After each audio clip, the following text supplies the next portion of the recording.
Nellie's here. After a couple of Patriots books, I'm sure you've probably seen some stuff around. Obviously, we have Steve Nelson from the Patriots as well. I'm going to leave it up to Bob now and let him do his thing. All right. Thank you. So I want to thank everyone. I mean, we got a lot of people that were involved in this whole process. We're taping from the Woburn Public Media. So, watch your language, that kind of thing. So, all right, we got the video here. I just want to introduce before we start, this is my friend for a long, long time, Paul D'Angelo. You probably heard him, seen him. Tremendous friend and a great comedian. So, he's the guy with 57, and he's known Nellie for a long, long time. So I want to start with that, with my friend Paul D'Angelo.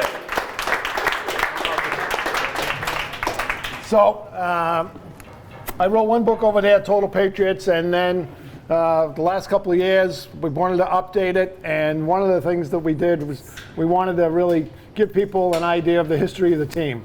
So I contacted Paul and I said, I need something that really captures the essence of the 60-something years of the team. So he come up with the red uniform, and who's the longest player to wear the red uniform? Steve Grogan. So I was like, oh, I got to do a Steve Grogan.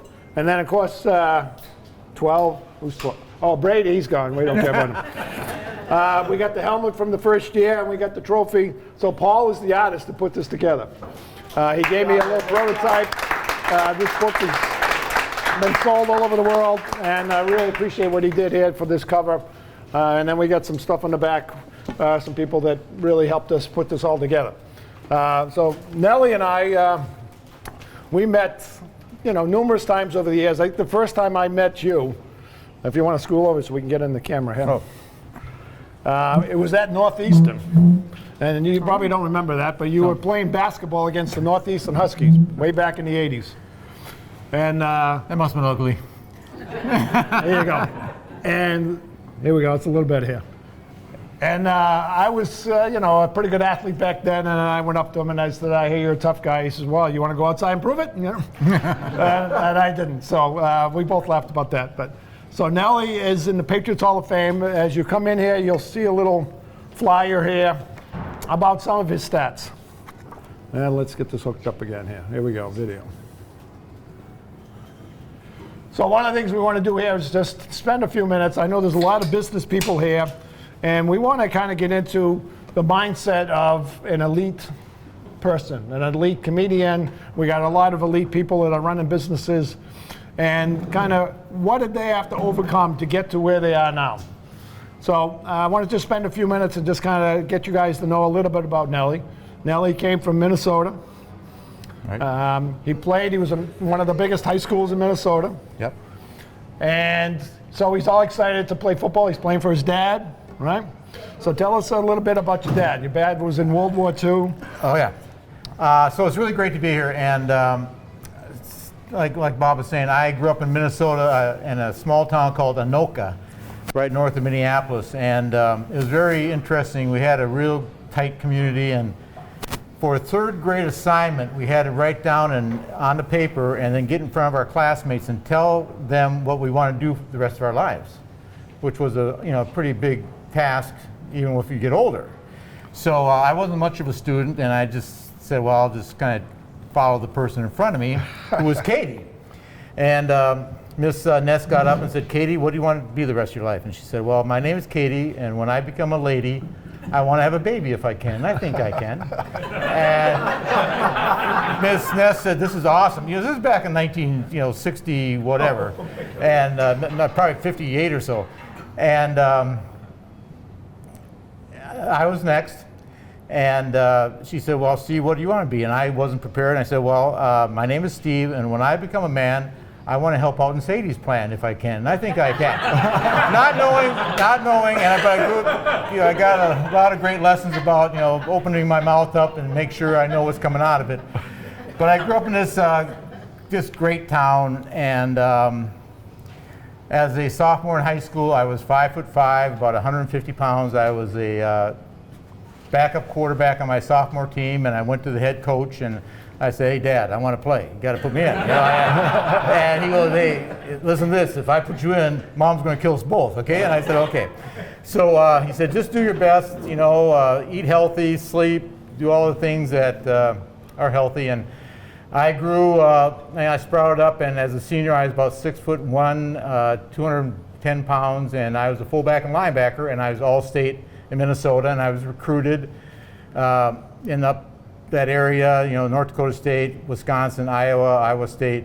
But the school I wanted to go to was Minnesota because it was, again, in Minneapolis, which was a half an hour away. And their coach had been there a long time, and he brought me in, and I had for my interview, and he said, "Son, if you come to this school, we'll beat Ohio State, we'll beat Michigan.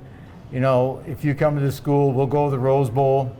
And then he said, "Come here, I'm going to walk down the stadium steps onto the field." And he had this, put his arm around me, went down the field, and he said, "Can't you hear 70,000 people chanting, 'Go stand, Go stand, go stand." And I said, "Coach, my name is Steve." And he goes, "Oh yeah, go Steve, go Steve." So I kind of figured out that I wasn't the guy he was talking about. So anyways, I went to North Dakota State, which was a great blessing for me. Ron Erhardt, who later became a New England Patriot head coach, was my college coach. And we had great teams, as they do now. If you're familiar with Division I AA, they've been like national champs like 9 out of the last 11 years. But people take a pride in it. And being in Fargo, it's the deal. It's not a lot going on in Fargo, believe it or not, but this is it. And so I played there. In my senior year, I got hurt, and the Vikings brought me down. And the draft was much different. They didn't have all the combines then, and the draft was immediately after the Super Bowl, which was early February. And the Vikings wanted to bring me down there and check me out and to see if I was healthy, because I had dislocated my shoulder as a senior. And so they put me through the medical stuff, and the coach said, "I think you look good, and make sure you're around your radio because I think you're going to be our first-round draft choice." And I said, "Well, this is awesome. I love the Vikings. It's right down the road from where I grew up." And the Vikings were very good at that time. They'd been to a couple of Super Bowls, so they were drafting very low in the first round. So I was listening back then on the radio in my room with my roommate, and they get to the first round. And they draft a kid by the name of McNeil, who was a linebacker from California. So my roommate goes, "Something? I bet you they told 20 people that they're going to be first-round draft choices." And I said, "Something? I'm kind of down right now. I don't want to hear that, but you're probably right." And so I took off, and I took off, and I went to a little bar downtown called the Library. And later, about I was the 34th pick, so high in the second round, Coach Fairbanks called my room, and he said, "Is Steve there?" And my roommate goes, "No, Coach, he's down at the library." And he goes, "It's amazing, the biggest day of his life, he's at the library." He goes, "Coach, you won't believe it, Coach." So I came here, and all the things kind of clicked for me because Foxborough is kind of a small town, and I don't know if I would have been good at being in a big city type of atmosphere or whatever. But and they didn't have a great team. They had kind of a new coaching staff. They were running a defense that I played in. The veterans were on strike. They were calling us names every time we went out to practice, throwing rocks at us. But we had an opportunity to play, and that's the one thing you have to do is have an opportunity to play and show your coaches what you can do. So I had the opportunity to play, and I started my first game and as a rookie, and it was against Miami, and they had like 6 Hall of Famers on the offense. They had Greasy and Zonka and Paul Warfield, Langer, Little, Kuchenberg, and we beat them. I didn't even think I even belonged on the same field those guys were. So it was good because it gives you confidence. And then I was able to play 14 years, and really had no awful injuries, and played in 1 Super Bowl. You guys probably forgot about it, so I don't want to bring that. I don't want to bring that up, but So, but it was a great blessing for me to be in Foxborough, have the Patriots. And Mr. Sullivan was awesome, and I had great coaches, and can't say anything bad.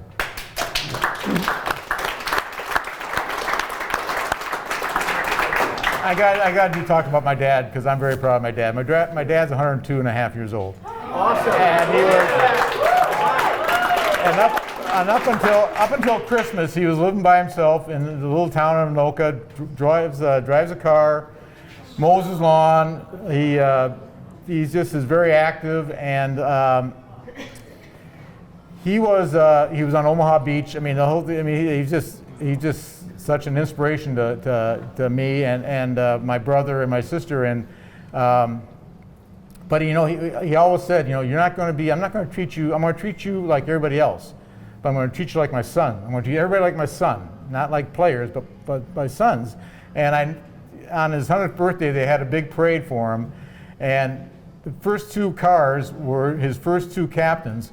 One was 92 years old, and one was 89. Yeah. And they drove by, and they call him Coach. You know, they hey Coach, you know, and they were talking about different plays. And my dad's memory is so good that one guy would say, Coach, remember I scored a 40-yard pass to win our homecoming game, and he goes, that was a 4-yard pass, and we were ahead by 4 touchdowns that time. So it was a great deal too, and my mom was awesome too. So it was a great. I was just very blessed, the whole deal. Right. So what we're trying to do is put together. Everyone here is running a business or an entrepreneur, and there's a lot of anxiety out there. There's a lot of issues out there, and some of the things that we try to do, especially with our podcast that we're doing, Untold Patriot Stories, is to bring some of the stuff that everyone's kind of going through. Communication, you got that coach saying, hey Stan, we're gonna love you, and he's like, you gotta know who your audience is. You gotta do some research and be able to prepare and say, don't call Steve Stan. Or when like he mentioned real quick, when he first started, the NFL was on strike for 42 days in '74. So he shows up, and some of the players that are on his team don't really want him to play in the team, and they're throwing rocks at him. And imagine your first day of work, and you're showing up, I'm going to play in the NFL, and guys are throwing rocks at you, You had to overcome some of those things. And then eventually they became teammates, and that whole strike thing just kind of fell apart. But it was over free agency and stuff. But after Steve retires, he actually gets into coaching. And so one of the things that we try to do with Untold Patriot Stories and some of the stuff that we want to share with people is, what are some of the things that you learned from your dad and from the coaches that you played for that you shared with your colleagues? And you had 4 guys that you coached with, or 3 guys, Ronnie Lepetz, and Steve Zabel, and Mosi. And Mosi Tatupu. Mosi Tatupu, it's a great name. Everyone loves Mosi. So some of the things that we want to kind of share with that is that as you're going through stuff, you got to work as a team. And one of the things I've talked to Steve numerous times, to see 11 guys work as a unit. You got sales, you got accounting, you got finance, you got marketing. How do you guys work as a team? And football is one of the greatest sports to work as a team. So if you can kind of share some of the things that you talk about, what you learned from your dad and some of the coaches like Fairbanks and Raymond Berry, et cetera, and Ron here, you mentioned them, and how that applied to your coaching career and how you turned Curry College into a playoff team for numerous years. Well, one of the things I learned with Coach Fairbanks, my first coach, and he was also the general manager, but he surrounded himself with people who knew more than he did, and he was never intimidated by anybody. He always wanted to have people around him that brought something to the table that he may not have thought about. So he always surrounded himself with great coaches, and Red Miller, who went on to be a head coach. Hank Bulla was the head coach. Ron Ehrhardt was the head coach.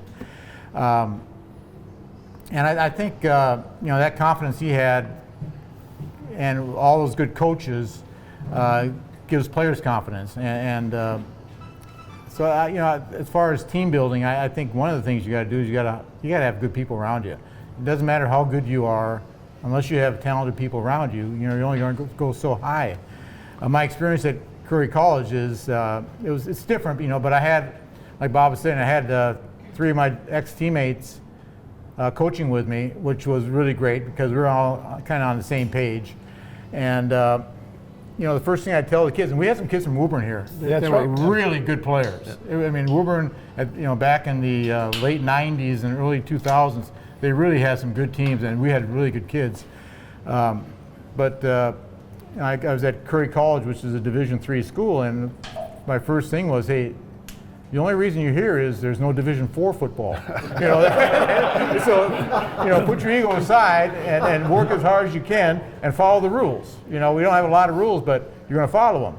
And, we had bed check and we always let the kids eat before us. We would stand there when they went to the lunchroom, and, each coach would kind of get his guy and, ask him how he's feeling, whatever. But we, and this was from Steve Zabel, he goes, it's important that they understand that, their well-being is as important as our well-being. And so let's show them by having them eat first, and make sure they're all right and what they got and everything else. And, they're home, some of these freshmen, they're away from home for the first time, so we wanted to make them feel comfortable. And through the suggestions of those, Mosi and, Ryan played at University of Miami, Mosi played at USC, and Steve Zabel played at Oklahoma. So they all came from really thoroughbred type of programs. So they had a lot of great ideas.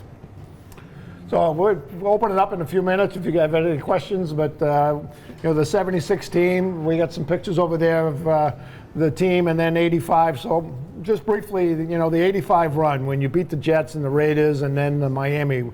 We'll kind of try to wrap up with that. But tell us what you guys were going through for that 3-game playoff series as wild card, and you had to go on the road to win all 3 of those games. Well, we played, like you said, all on the road, but we had played the Jets twice, and we had beaten them, and they had beaten us. We played Miami, and we had split with them also, so we had confidence that we could beat them. And it's just different guys making plays at crucial times of the game. We had turnovers. Against the Jets, against the Raiders, you had the turnovers. Yeah. Raiders, a lot of turnovers. Yeah. All of them, really. But I think the familiarity we had with our opponents really helped us out. And then I'm glad we're not speaking about the Super Bowl at all. No, just the 3 playoff games. That's fine. As I like to see it, in a positive way, with only 58 minutes left, we were ahead 3-0. People forget that. That was. Sometimes it just doesn't go right, and they were an awful good team, and they matched up well. But we had great confidence going into it because we had beaten Miami, for the AFC Championship game, right. And Miami had beaten them during the course of the year. So you play these. Well, we beat them, and they beat them, so we should be able to beat them. But different matchups they had, and of course Marino was playing at Miami, and he had great receivers, Duper and Clayton, and Chicago couldn't deal with those 2 guys, and so. But it was great. It was an awesome experience. It was something I'd always, obviously everybody who plays wants to do it, but like John Hanna, who's the best player I ever played with, he was a year older than I was. He was drafted in '83 or '73. But this was his last year. The last game was the Super Bowl, and he always wanted to play at a Super Bowl. He came from Alabama, which had obviously Bear Bryant, and they had national championships and everything else. But this was the biggest game of his life, and I felt as bad for him as I felt for myself, not getting it done. So, it's you got to take life's experiences, and that's it. After you're done crying, you got to wake up and say, hey, I'm all right. Let's go. So I mean, you've talked before. You shoot for the stars, and sometimes you land on the moon. But you give it your best effort, and you have a disciplined team, and you got some great memories. And if anyone has went around with the jambalaya and squished the fish, I mean, that was putting you guys on the map, really, and setting the stage for, years later with, what happened with Belichick. And for 1 year, Bill Parcells was your linebacker coach, too. He was. In 1980, yeah. Yes, and he was on the staff, Ron Earhart's staff, and he was the best. And I'd played 7 or 8 years, but he showed me a lot of things that I'd never thought about playing. It's really, you think, just when you're a linebacker, you line up on the guard, and there's only certain things you can happen. The guard can block down, or he can come out at you, or he can block out, or he can pass block. I mean, it's not rocket science. And but Parcells showed me a lot of different things that I had never thought about, and he was a great individual coach. And but I loved his attitude, and it's funny, he's from Jersey and he coached at Kansas. You think he'd lighten up a little when he went to Kansas, but he didn't. He kept that edge, and he's a great coach. And he was, I played. I had probably my best year when he was coaching because of him. Yeah, you made the Pro Bowl. Yeah. So, anyone have any quick questions that they want to kind of throw out there? Yeah, Joe, back to you. Who was your toughest running back to tackle? Who just Earl Campbell. Stars? The first game I played in again against Miami, they had Zonka, who was probably 6'3", 260, and then they had Mercury Morris, who was like, he's so quick. But the toughest guy was Earl Campbell, and I remember we played them in a playoff game up at the Gillette Stadium, and they beat us. But it was 4th and short. They're on our about 35-yard line, so they wanted to go for it. They didn't want to punt it, and I lined up and I said, I know exactly where Earl's going to run right here. They had a guy named Wilson. They called him Ice Wagon Wilson. He was a fullback. He was about 245, and he was going to block. He's going to lead block with Earl. And but I said I can get by him, and I know I'm going to hit Campbell right in the face as hard as I can. And they came out and they had 2 tight ends and a wing and 2 backs, and the wing went in motion. And when he went in motion, the strong safety went with him. And they're supposed to go around the second level of linebackers, but he went in front of me and kind of hit my face mask, and they snapped the ball, and Campbell's running right at me. I'm going to go, this is going to be awful. They're going to talk about this, and luckily Timmy Fox, who was our safety, he came up and kind of hit both of us and went to the side, but he would have depleted me. Earl was one of those guys that you tackle him, he'd get up like he could hardly get up, and he'd kind of get to the huddle, and but then as soon as that ball snapped, he was going 100 miles an hour, and he was just a great player who, ran the ball 30 times in college, ran it 30 times with Bum Phillips, and great player. So, thank you, Edwin. This relates to business too. You get a lot of different people, a lot of different personalities. You're not always best friends, but you have to be great teammates. Can you talk about that effect and how the chemistry works? Excellent question. Yeah. Well, yeah, you're absolutely right, and you have to have respect, obviously, but you got to realize that it doesn't matter if you like him or not, or if he's your best friend. We're all in together, and we need everybody to do their job for us to win. Whether it be an account, whether it be a football player, whatever. So, yeah, like you said, you don't, just by the nature of age difference and families and no families and all that stuff, you're not going to have a lot in common with a lot of people, but you got to have respect for them, obviously, and their job, and then everyone's got to just suck it up and do their job and ask if they can do more, and Yeah, Scott. Yeah. So I don't think I got to ask you this on the podcast, but so you're a member of the Hall of Fame. Do you think Parcells should be a member of the Hall of Fame? I do. Yeah, I do I too. do. Yeah. Pretty much. Yeah. He didn't leave in good terms, though, so I don't know how that's going to, But he kind of started the whole thing. Right? He did. Yeah. He played in Super Bowl, what Super Bowl 30 something. Yep. Yeah. You would know. You should know. I don't Come know on. what it is, yeah. And but he had Curtis Martin and those guys, and they had a great Super Bowl against the Packers. In Packers, fact.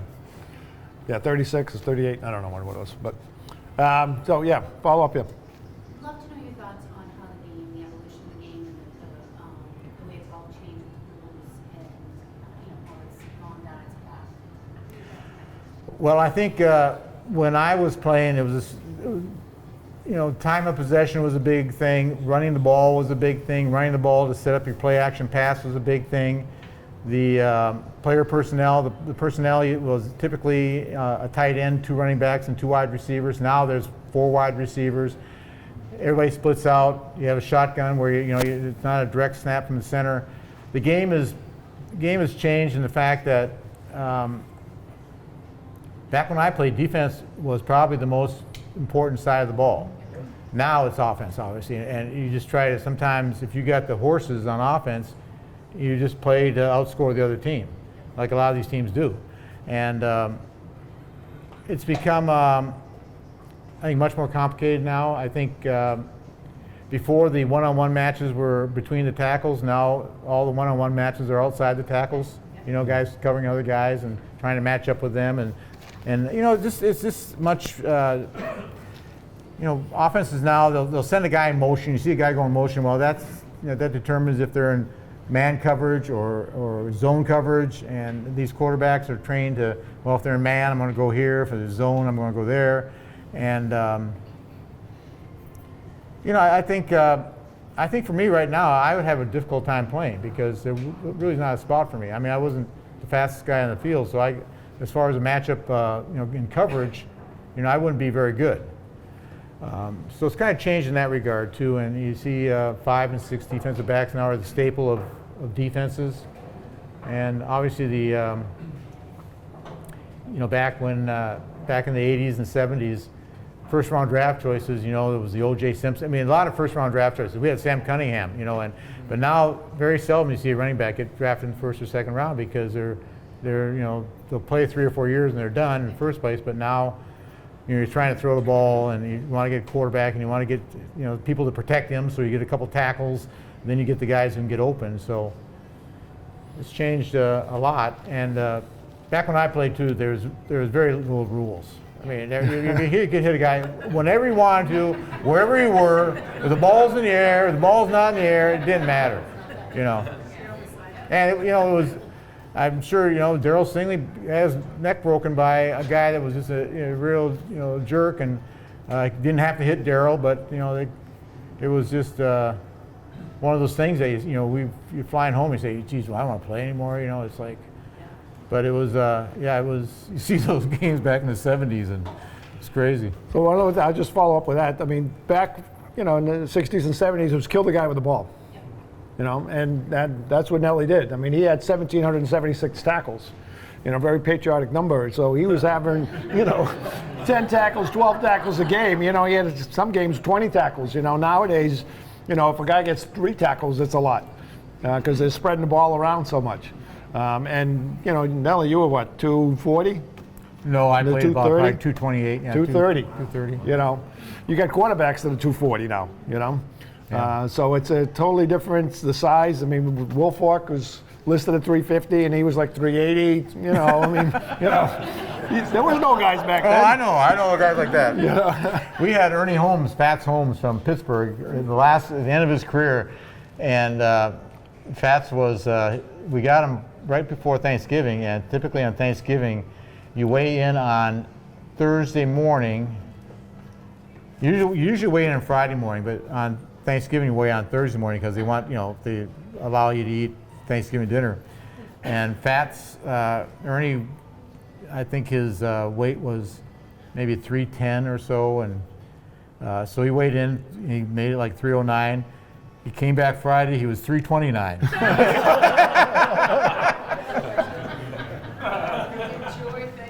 Yeah, good Thanksgiving. So we had a question, and we'll get to you, Electra. Yeah, Yeah, so I understand you got the game ball from the snowplow game. that's true. Do you still have it?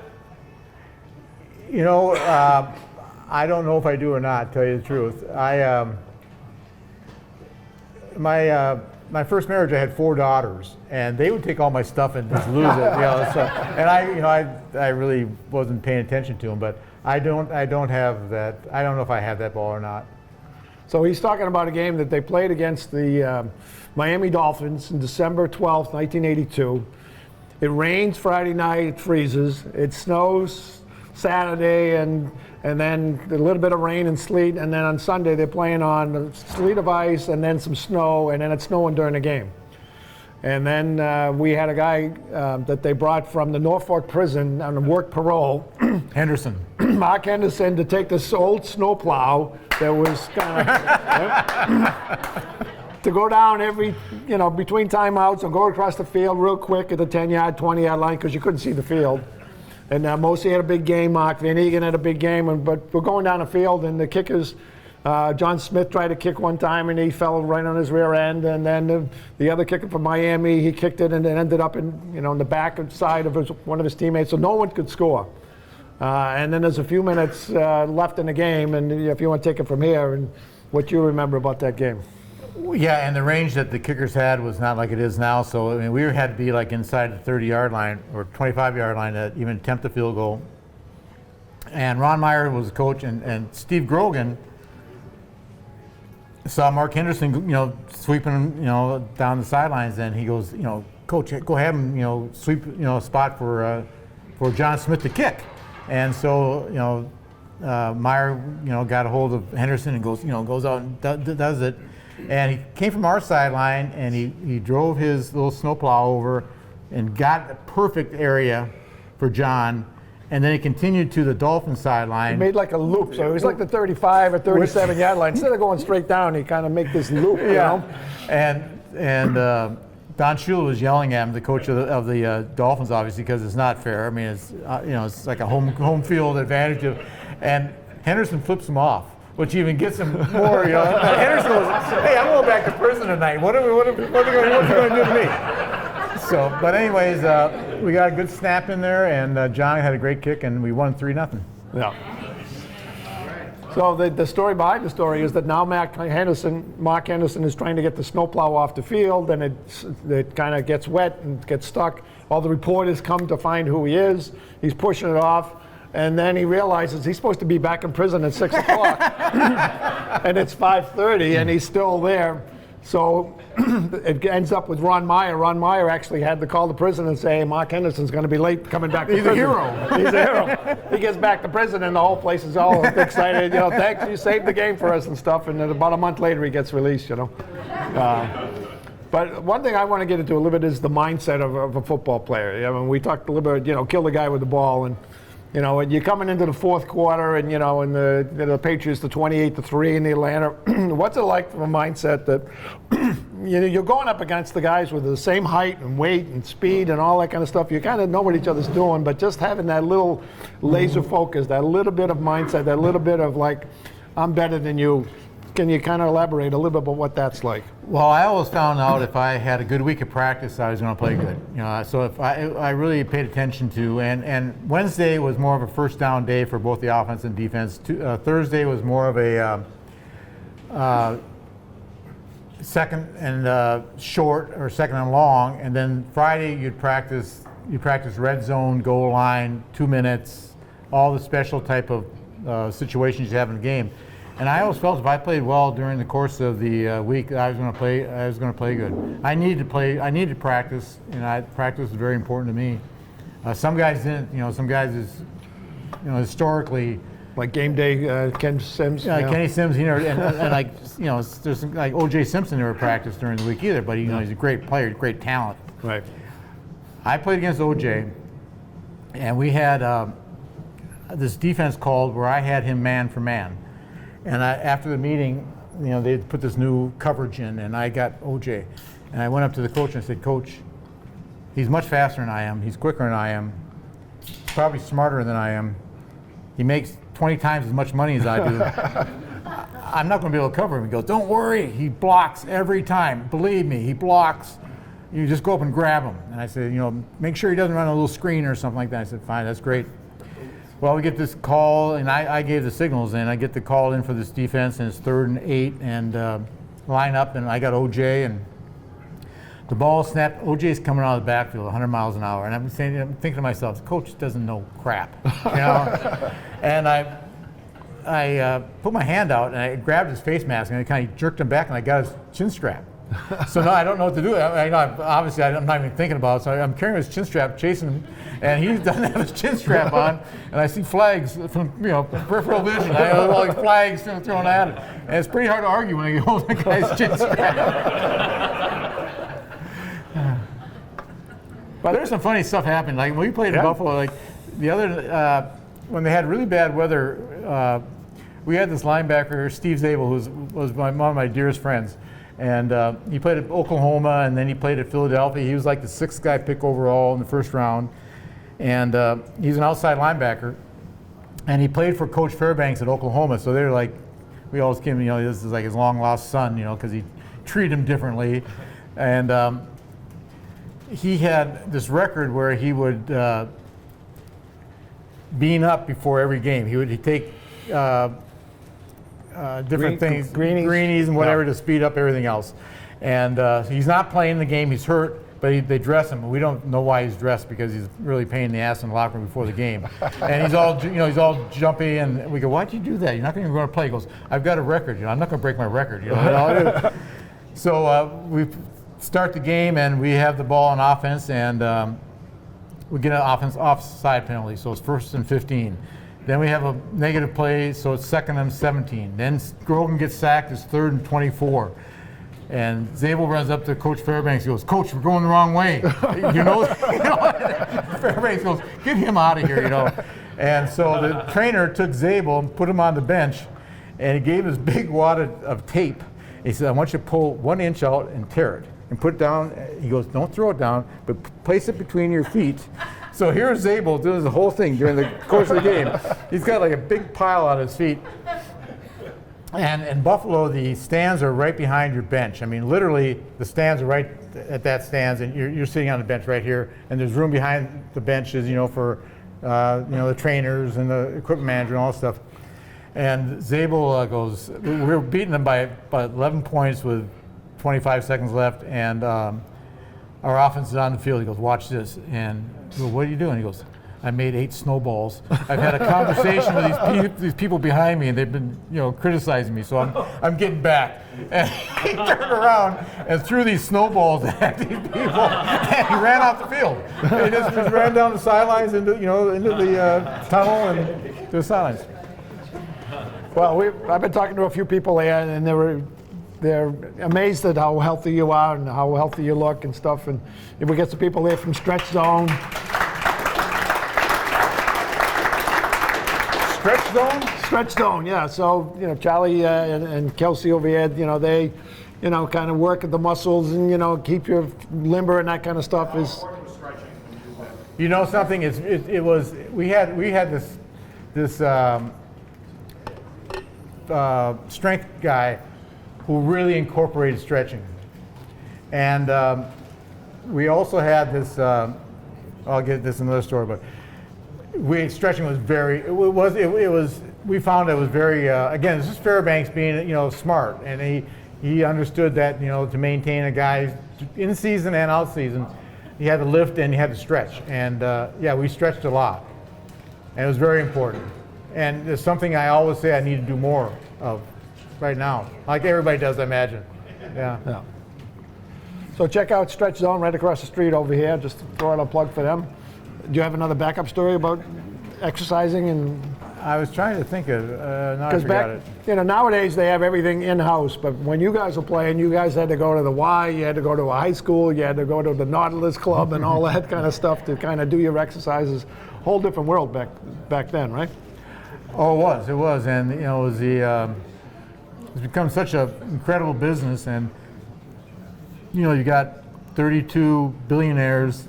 When they come together, they have some good ideas. They got a little leverage on who they're going to negotiate with, and they have really, the NFL is so popular now, and it's all on every different type of